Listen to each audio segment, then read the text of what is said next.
Morning class. देखिए पद में हमने आपको पढ़ा दिया है, जो इसमें पद लिखा है उसमें पढ़ाया हमने कबीरदास, ठीक है। और कबीरदास का मैंने आपको उसके क्वेश्चन आंसर भी मैंने आपको डाल दिए हैं, ठीक। तो आप वो जो क्वेश्चन आंसर और उनके जो अर्थ हैं कबीरदास जी के और उनका जीवन परिचय आप पूरा कॉपी में लिख लीजिएगा। एक कॉपी लीजिएगा, थोड़ी सी मोटी होगी, एक साइड में आएगा काव्यखंड और उसके पीछे बीच बीच से लिखेंगे गद्यखंड। तो गद्यखंड में सबसे पहले आता है, देखिए नंबर गद्यखंड।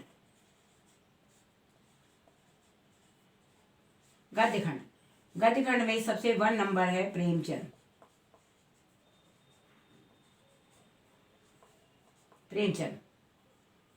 प्रेमचंद्र ने कहानियाँ, उपन्यास बहुत कुछ लिखा है। तो इसमें इन्होंने लिखा है 2 बैलों की कथा। ये आ गई है 2 बैलों की कथा। सबसे पहले हम प्रेमचंद का पढ़ेंगे हम लोग जीवन परिचय।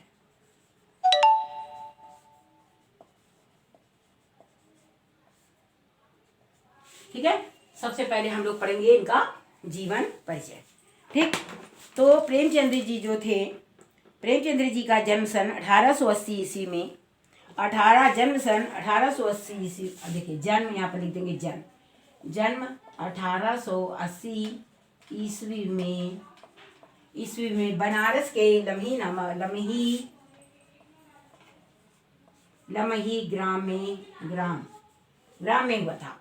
नंबर 1 जन्म जो था 1880 ईस्वी में लमही मतलब बनारस के लमही नामक ग्राम में हुआ था, ठीक। इनके पिताजी का नाम था धनपत राय। अब लिख देंगे यहाँ पर इनके पिता का नाम, यहाँ पर लिखेंगे पिता का नाम था धनपत राय था, ठीक है। पिता का नाम था धनपत राय। देखिए प्रेमचंद्र जी का बचपन अभावों में बीता, मतलब कठिनाइयों में, परेशानियों में बीता। और शिक्षा कितनी हो पाई थी? BA तक ही हो पाई।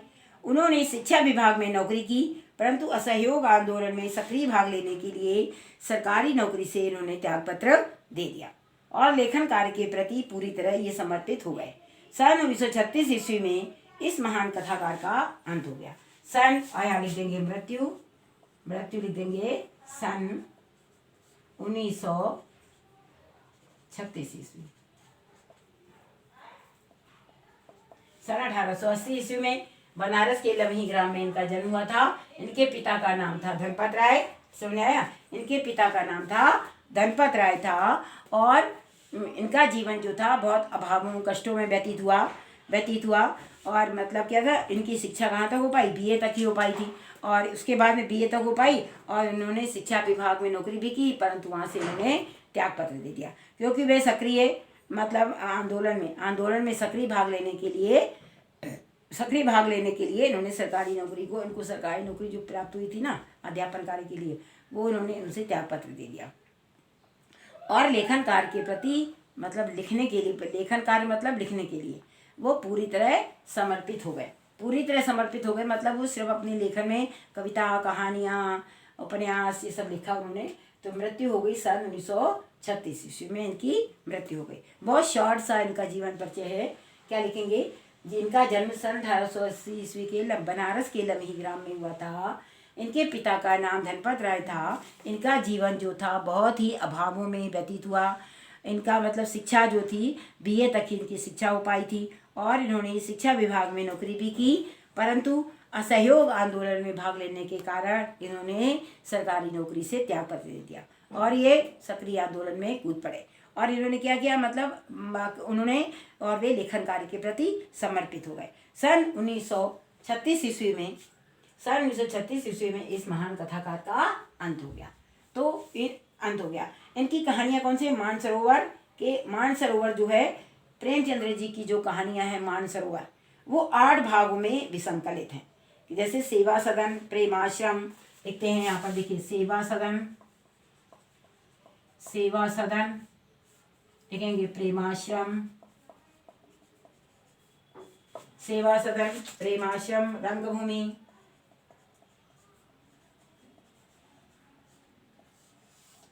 रंगभूमि और कायाकल्प,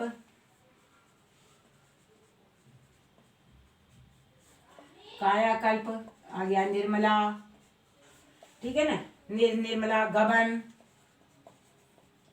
गबन यहाँ आएगा कर्मभूमि, कर्मभूमि, कर्मभूमि, गोदान, कर्मभूमि और गोदान इनके प्रमुख उपन्यास है, उपन्यास है। मानसरोवर जो है यहाँ लिखेंगे मानसरोवर,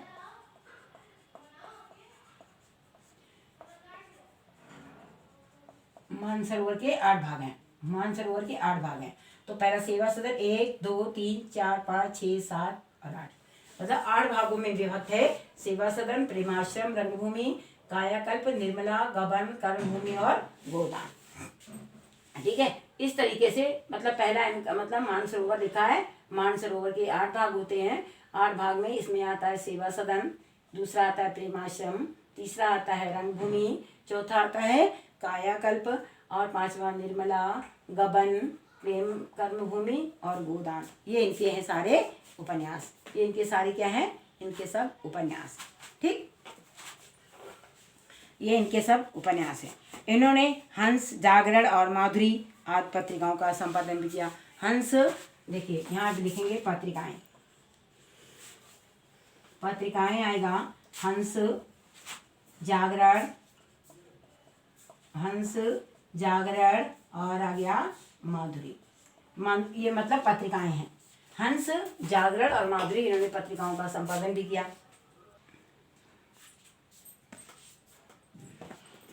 तो पत्रिकाएं हैं हंस, जागरण और माधुरी, 3 पत्रिकाएं हैं, हंस, जागरण और माधुरी, ये इनकी 3 पत्रिकाएं हैं। और इसमें कथा साहित्य के अतिरिक्त प्रेमचंद्र जी ने निबंध और अनेक प्रकार के गद्य लेखन भी प्रचुर मात्रा में लिखे। प्रेमचंद्र साहित्य को सामाजिक परिवर्तन का सशक्त माध्यम मानते थे। उन्होंने जिस गांव और शहर के परिवेश को देखा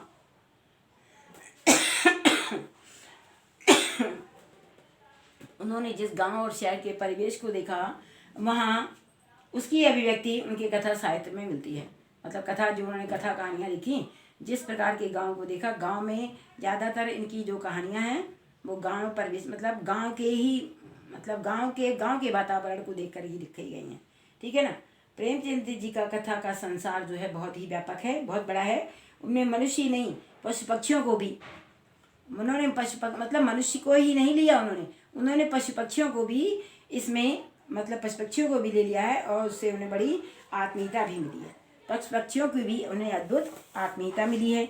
बड़ी से बड़ी बात को सरल भाषा में कह देना, बड़ी से बड़ी भाषा को सरल और संक्षेप भाषा में कह देना प्रेमचंद्र जी के लेखन की प्रमुख विशेषता है। प्रेमचंद्र जी के लेखन की प्रमुख विशेषता है। इनकी भाषा कैसी है? इनकी भाषा है सरल, सहज और मुहावरेदार है। सरल, सहज और मुहावरेदार है। तो यहाँ पर लिख देते हैं इनकी भाषा में लिखेंगे सरल, सहज, मुहावरेदार भाषा है,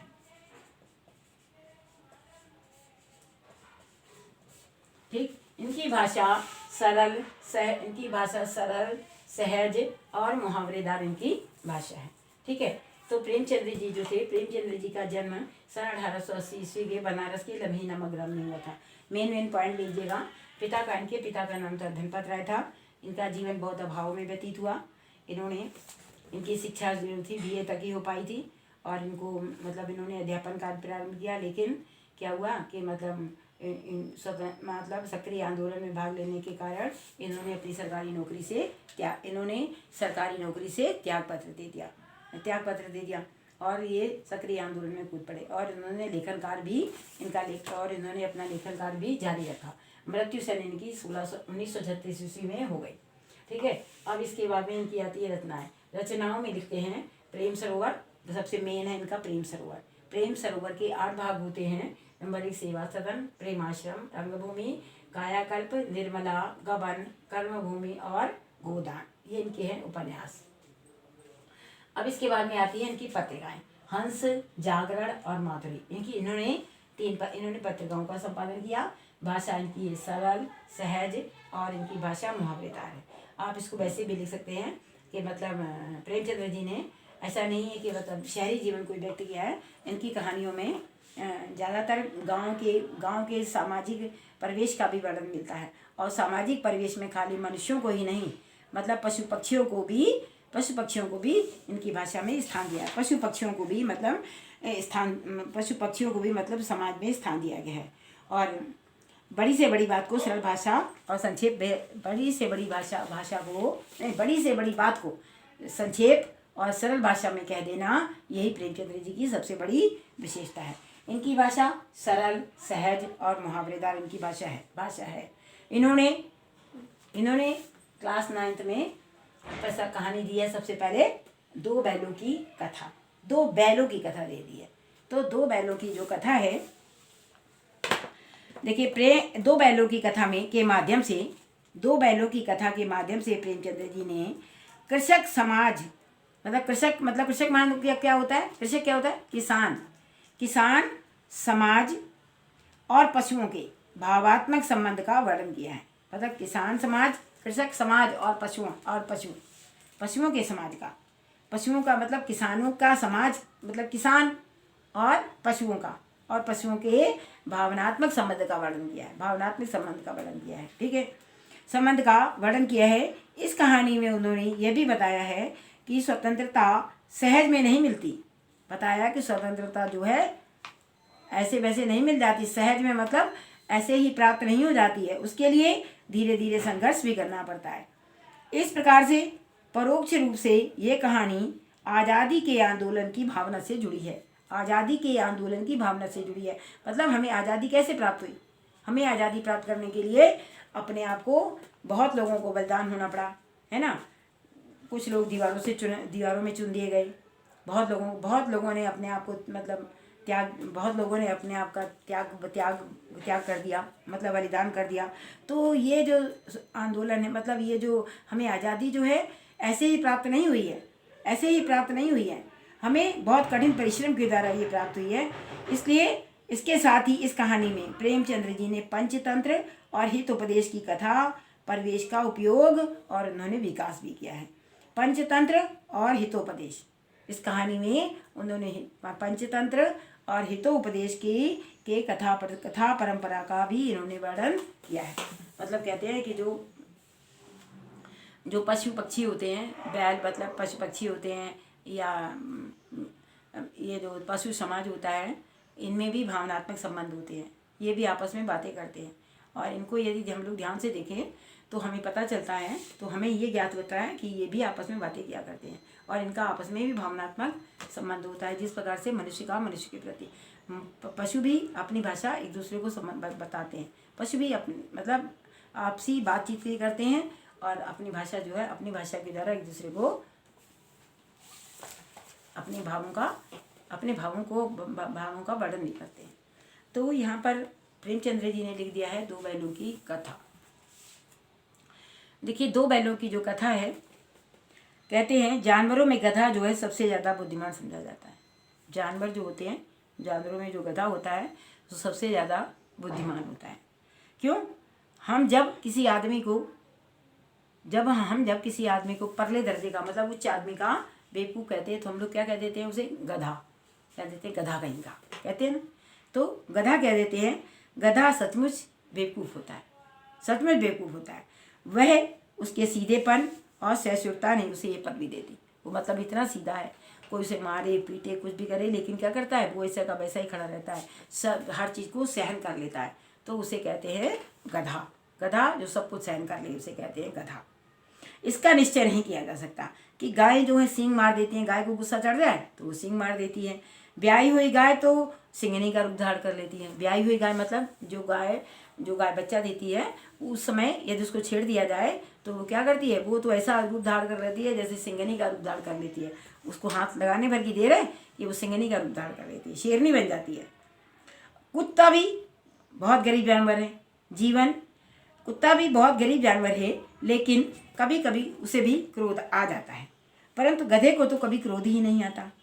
कभी किसी ने सुना है कि गधे को भी क्रोध आता है? नहीं। तो ना सुना है ना कभी देखा है। गरीब को, उस गधे को चाहे जितना मारो, चाहे जैसी खराब और सड़ी हुई घास उसके आगे डाल दो, उसके चेहरे पर कभी भी यह संतोष की छाया दिखाई नहीं देती है, दिखाई नहीं देती है। उसके चेहरे पर एक विषाद जो है स्थायी रूप से छाया रहता है। मतलब वो बहुत दुखी सा रहता है। उसके चेहरे को देख के ये पता चलता है कि ये कभी खुश रहता ही नहीं है। ये हमेशा कैसा रहता है? ये हमेशा दुखी रहता है। ये हमेशा दुखी रहता है। तो विषाद रूप छाया रहता है। सुख दुख में, हानि लाभ में, किसी भी दशा में गधे को हमने कभी भी बदलते नहीं देखा। पर आदमी क्या कहता है? लेकिन उस ऋषियों ने, मुनियों के जितने गुण हैं, ऋषियों के, मुनियों के जितने भी गुण हैं, वे सभी पराकाष्ठा को पहुंच गए हैं। पर आदमी उसे क्या कहता है? पर आदमी उसे बेवकूफ़ कहता है। किसे? गधे को। पर आदमी उसे बेवकूफ़ कहता है। सद्गुणों का जितना इतना अनादर, सद्गुणों का इतना आदर कहीं नहीं देखा गया। पर कदाचित सीधापन संसार के लिए उपयुक्त नहीं है। देखिए ना, मतलब कहते हैं कि ज़्यादा भी व्यक्ति यदि सीधा होता है तो वो सही नहीं होता है। तो कहते हैं, देखिए ना, भारतवासियों की अफ्रीका में क्या दुर्दशा हो रही है। क्यों अमेरिका में उन्हें घुसने नहीं दिया जाता? बेचारे शराब नहीं पीते, 4 पैसे कुछ समय के लिए बचा कर रख लेते हैं, जब बुरा समय आ जाता है तभी काम आएगा। जी तोड़ करके मेहनत भी करते हैं, किसी से लड़ाई झगड़ा भी नहीं करते। 4 बातें सुन करके वो गम खा जाते हैं, फिर भी वे क्या है? फिर भी वे बदनाम हैं। मतलब अमेरिका में देखो, ऑस्ट्रेलिया में देखो, भारतवासियों की क्या दुर्दशा हो रही है। कहा जाता है कि वे जीवन के आदर्श को नीचा करते हैं। अगर वे भी ईंट का जवाब पत्थर से दे दे, यदि वो ईंट का जवाब पत्थर से देते तो क्या होता? तो वे सभ्य कहलाने लग जाते। और बचपन की मिसाल सामने है। बचपन के मतलब कहते हैं कि जीवन के आदर्श को नीचा करते हैं, और वे भी यदि ईंट का जवाब पत्थर से देने लग जाते तो आज वो भी सभ्य कहलाने लग जाते। जापान की जो मिसाल है आज हमारे सामने है। विजय ने उसे संसार की सभ्य जातियों में गढ़ बना दिया। मतलब जापान की जो मिसाल है वो आज हमारे सामने है। एक ही विजय ने उसे संसार की सभ्य जातियों में गढ़ बना दिया, गिनती करने की योग्य बना दिया है जापान को। लेकिन कहते हैं गधे का एक छोटा भाई और भी है। गधे का एक छोटा भाई कौन है? बैल, है ना। गधे का एक छोटा भाई और ही है, उससे कम ही गधा है, और वह है बैल। जिस अर्थ में हम गधे का प्रयोग करते हैं, हम उसी से मिलते जुलते अर्थ में, उसी से मिलते जुलते अर्थ में हम बछिया के ताऊ का भी प्रयोग करते हैं। बछिया का ताऊ कौन होता है? बैल। कुछ लोग बैल को शायद बेवकूफ़ों में सर्वश्रेष्ठ कहेंगे। बेवकूफ़ों में बैल जो होता है सर्वश्रेष्ठ होता है, परंतु हमारा विचार ऐसा नहीं है। बैल कभी कभी मारता है, कभी कभी अड़ियल बैल भी देखने में आता है, और भी कई रीतियों से अपना असंतोष बैल जो है प्रकट कर देता है। अतएव उसका स्थान जो किससे है? गधे से नीचा है। किसका? बैल का स्थान जो है गधे से नीचा है। कहते हैं कि झूरी काछी के दोनों बैलों के नाम थे हीरा और मोती। झूरी मतलब था, उस काछी के 2 बैल थे, उसके नाम थे हीरा और मोती। हीरा और मोती थे, मतलब उसके 2 बैल थे। झूरी काछी के 2 बैल थे, उनके एक का नाम था हीरा और एक का नाम था मोती।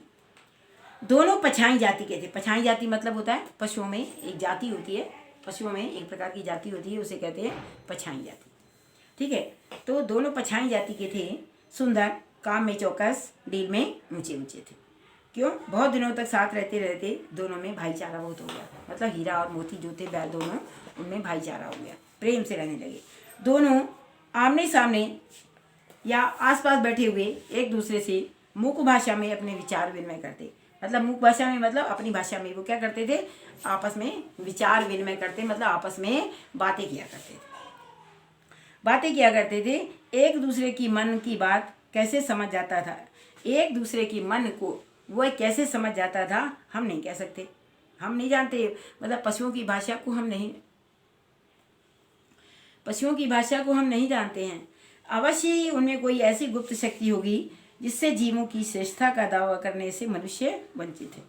दोनों एक दूसरे को चाट करके, सूंघ करके अपना प्रेम प्रकट करते हैं। जैसे एक दूसरे को चाटना क्या कहलाता है? प्रेम का प्रकट करना कहलाता है।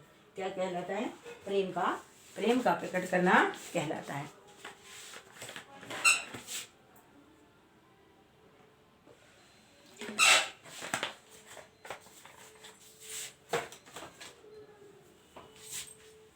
जैसे एक दूसरे को चाट करके, चाटना, सूंघना, ये मतलब प्रेम प्रकट करना कहलाता है। और कभी कभी क्या करते थे ये दोनों आपस में सींग भी मिला दिया करते थे, विग्रह के नाते से नहीं, विनोद के भाव से। विग्रह के भाव से नहीं, मतलब किसके भाव से? मतलब विग्रह के भाव से नहीं, मतलब प्रेम के भाव से। वो आपस में एक दूसरे के साथ सींग भी मिला दिया करते थे, मतलब प्रेम करते थे। आत्मीयता के भाव से, जैसे दोनों में घनिष्ठता होते होते धौल धप्पा होने लगता है, उसके बिना दोस्ती कुछ फुसफुसी, कुछ हल्की सी रहती है, जिस पर ज़्यादा विश्वास नहीं किया जा सकता। जिस वक्त ये दोनों बैल हल या गाड़ी में जोत दिए जाते थे, गर्दन हिला हिला करके मिलते, समझाया? गर्दन हिला हिला करके मिला करते थे। उस वक्त हर एक की यही चेष्टा होती थी कि ज़्यादा से ज़्यादा गर्दन हिला हिला, मतलब ज़्यादा से ज़्यादा जो बोझ है हमारी ही गर्दन पर रहे। मतलब ऐसा घनिष्ठ मित्रता थी उनकी। ऐसी मित्रता तो आजकल मनुष्यों में भी नहीं देखी जाती है। तो वो दोनों जब हल में जोत दिए जाते थे तो वो सोचते थे कि ज़्यादा से ज़्यादा जो भार है हमारी गर्दन पर ही रहे, इसके ऊपर ज़्यादा ना रहे। मतलब इन दोनों में इतना घनिष्ठ प्रेम था, ठीक है।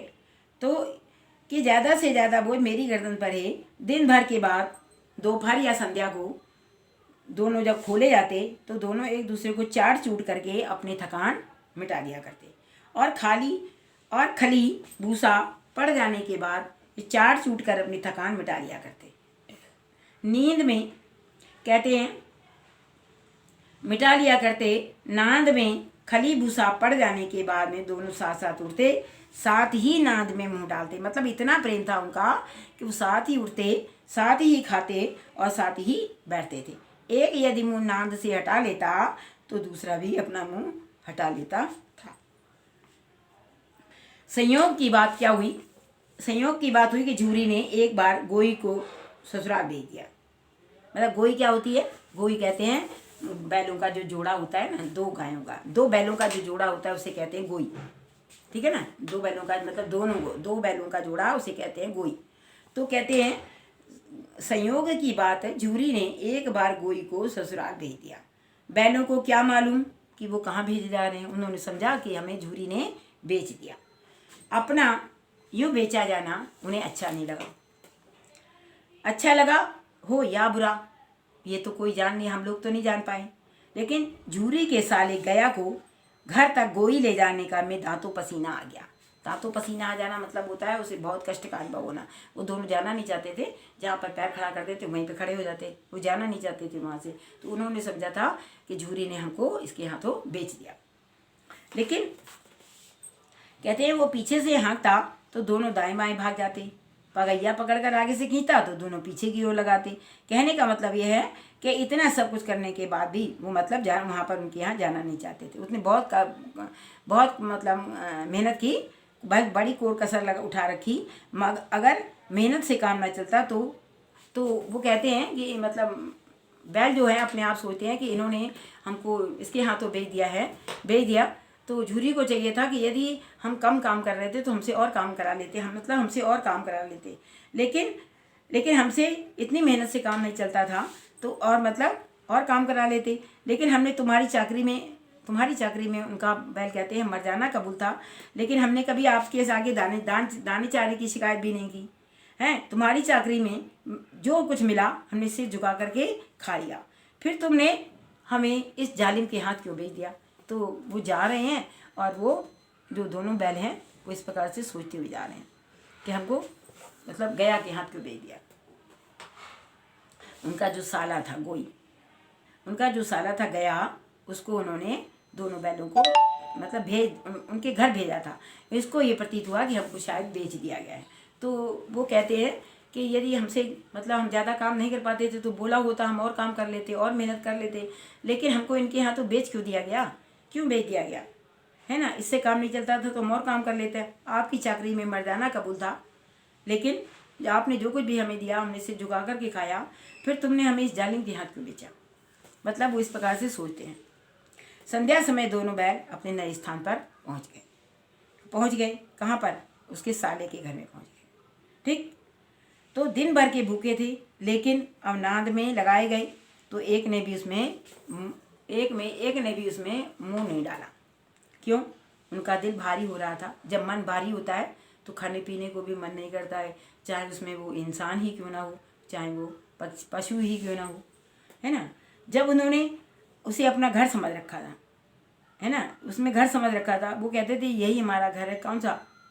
जहाँ पर झूरी रहता था, वही आज उनसे छूट गया। वह नया घर, नया गांव और नए आदमी उन्हें कैसे लग रहे थे? बेगाने से प्रतीत होते थे। दोनों ने अपनी मूक भाषा में ये सलाह कर दी कि दोनों ने अपनी मुख भाषा में सलाह की और एक दूसरे को कनखियों से देखा और वे लौट गए। और वे क्या कर गए? देख करके वहीं पर लेट गए। मतलब उन्होंने कुछ खानांद में मुंह भी नहीं डाला और वो चुपचाप वहाँ पर लेट गए। तो दोनों ने मुख भाषा में सलाह कर ली, कनखियों से देखा और लेट गए।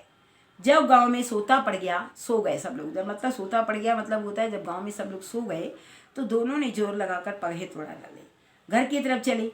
पगहे बहुत मजबूत थे, अनुमान न हो सकता था कि कोई बैल उन्हें तोड़ सकेगा, पर इन दोनों ने इस समय दूनी शक्ति आ गई थी। एक एक झटके से इनकी रस्सियाँ टूट गई। झूरी प्रातः का जब सोकर उठा तो उसने देखा कि बैल जो है चरनी पर खड़े हुए हैं। बैल तो आ गए वापिस। दोनों की गर्दनों में आधा आधा ग्राम लटक रहा है, जो लटकता है गांव, जो जिसके वो डाल दिए जाते हैं नीचे, मतलब गाड़ करके उनको खड़ा कर दिया जाता है, तो लटक रहा है घुटने तक। उनके घुटने तक पाँव जो हैं कीचड़ में भरे हैं और दोनों की आंखों में विद्रोहमय स्नेह झलक रहा है। मतलब प्यार तो उसको बड़ा बड़ा करते हैं, लेकिन उनकी आंखों में विद्रोह भरा हुआ है। विद्रोह मतलब क्या है कि आपने हमें उनके हाथों बेचा क्यों? काम और कहते तो हम कर देते, जो कुछ कहते हम कर देते, लेकिन आपने हमें उनके हाथ क्यों बेचा? ये मतलब उनकी आंखों में विद्रोह है। ठीक। झूरी बैलों को देख करके स्नेह से गदगद हो गया, बहुत खुश हो गया। दौड़ करके उन्हें उसने गले लगा लिया। प्रेम आलिंगन और चुम्बन का वह दृश्य जो था कैसा था? बड़ा ही मनोहर था, बहुत मनोहर था, बहुत सुंदर लग रहा था। तो क्या होता है, घर और गांव के लड़के जो थे जमा हो गए और तालियां बजा बजा करके उनका स्वागत करने लगे। कहते हैं गांव के इतिहास में ये एक बहुत ही बड़ी अभूतपूर्व घटना थी, एक आश्चर्यजनक घटना थी जो बहुत ही महत्वपूर्ण थी। तो कहते हैं कि मतलब बाल सभा ने क्या निश्चय किया? बाल सभा, जितने बाल सभा मतलब बाल जो बच्चे थे जो भी, उन्होंने निश्चय किया कि इन्हें एक अभिनंदन पत्र दिया जाए। कोई अपने घर से घंटी रोटियां ले आया, कोई गुड़ ले आया, कोई चोकर ले आया और कोई भूसा ले आया। तो मतलब यही तो इनका अभिनंदन पत्र था। इनका काम तो इजी चलता है ना। तो एक बालक ने कहा ऐसे बैल किसी के पास ना होंगे। दूसरा बोला इतनी दूर से दोनों अकेले भागे चले आए। तीसरा बोला बैल नहीं है, ये बैल नहीं है, ये उस जन्म पिछले जन्म के क्या हैं? आदमी हैं। ये पिछले जन्म के आदमी हैं। उनका प्रतिवाद मतलब बातचीत करने का ढंग, एक के बाद दूसरा प्रतिवाद करने को किसी का साहस ना हुआ। झूरी की जो स्त्री थी उसने बैलों को जब द्वार पर देखा तो वह क्या उठी? तो वह तो गुस्से से जल गई। तो वह गुस्से से जल उठी। झूरी ने बैलों को जब देखा तो वो क्या हो गया? तो वो जल उठी, बोली कैसे नमक हराम बैल हैं, एक दिन वहाँ काम नहीं किया और भाग खड़े हुए। झूरी अपने बैलों पर ये आक्षेप ना सुन सका। नमक हराम क्यों है? चारा दाना ना दिया होगा तो क्या करते? तो स्त्री ने रूप से कहा बस तुम्हें तो बैलों को खिलाना जानते हो और तो सभी पानी पिला पिला करके रखते हैं। तो इसके बाद में देखिए ये जो है झूरी वो वापस आ जाता है, बैल जो है वापस आ जाते हैं, झूरी के पास में वापस आ जाते हैं। स्त्री जो है उन्हें देख करके जल भुन जाती है और कहती है कि इनसे 2 दिन भी वहाँ पर काम नहीं हुआ। तो कहता है कि झूरी कहता है कि उन्होंने कुछ खिलाया पिलाया नहीं होगा तब होगा। तो अब इसके बाद में ये जो 2 बैलों की जो कथा है हम आपको नेक्स्ट डे बताएंगे, बिल्कुल छोटे से रूप में, सारांश रूप में बताएंगे। ठीक है, सारांश रूप में हम आपको इसकी नेक्स्ट डे कहानी बताएंगे। ठीक है बेटा, ओके, थैंक यू। बस आपको खाली प्रेमचंद का जीवन परिचय लिखना है और सारांश हम आपको जब पढ़ा लेंगे पूरा उसके बाद लिखना है आपको। ठीक। Thank you.